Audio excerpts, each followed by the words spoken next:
Howdy folks, it's Not Jay from Not Jay's Tabletop Gaming, and this video brings us to the South Pacific, where we take a look at Warlord Games Victory at Sea USS Houston CA-30.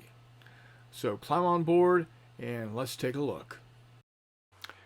Here we have USS Houston CA-30. She is a heavy cruiser of the United States Navy, built under the specifications of the Washington Treaty.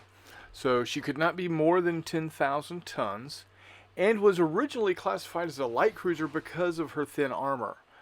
However, on July 1st, 1931, the provisions of the 1930 London Naval Treaty considered any ship with an 8-inch main gun to be a heavy cruiser. So she was changed from CL-30 to CA-30 at that time.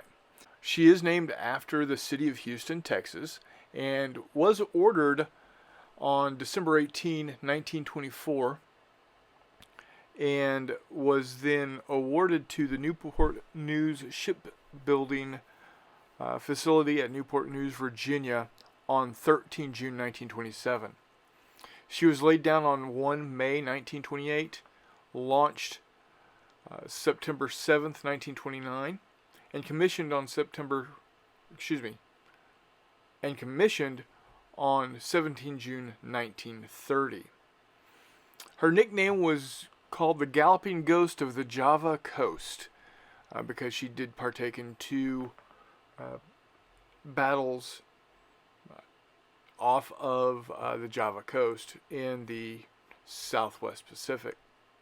Ultimately, what happened is she was sunk at the Battle of Sunda Strait on 1 March 1942. So we're just a couple of days off of when she was sunk 80 years ago.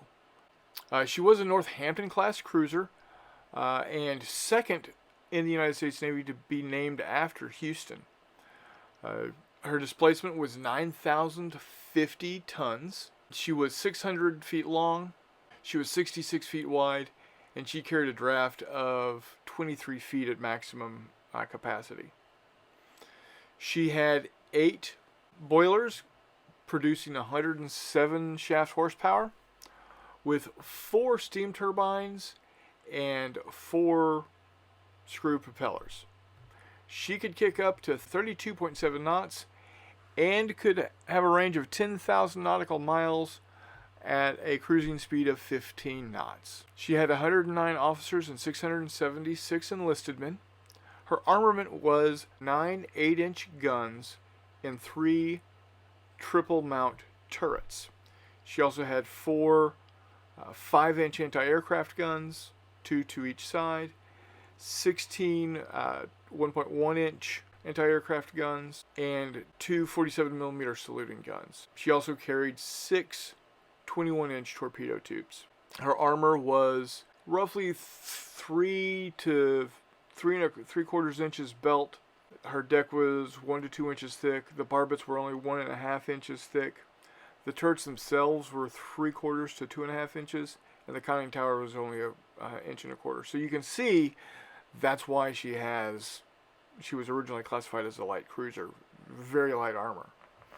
She also carried 4 scout observation planes and fired off of 2 midship catapults. So as you can see, this was a really quick paint job. She's in what's known as Measure 1 camouflage with a dark gray on all of the vertical parts of the ship except for the works above the stack level. Then above the stack level is a light gray. The decks themselves were left as natural wood.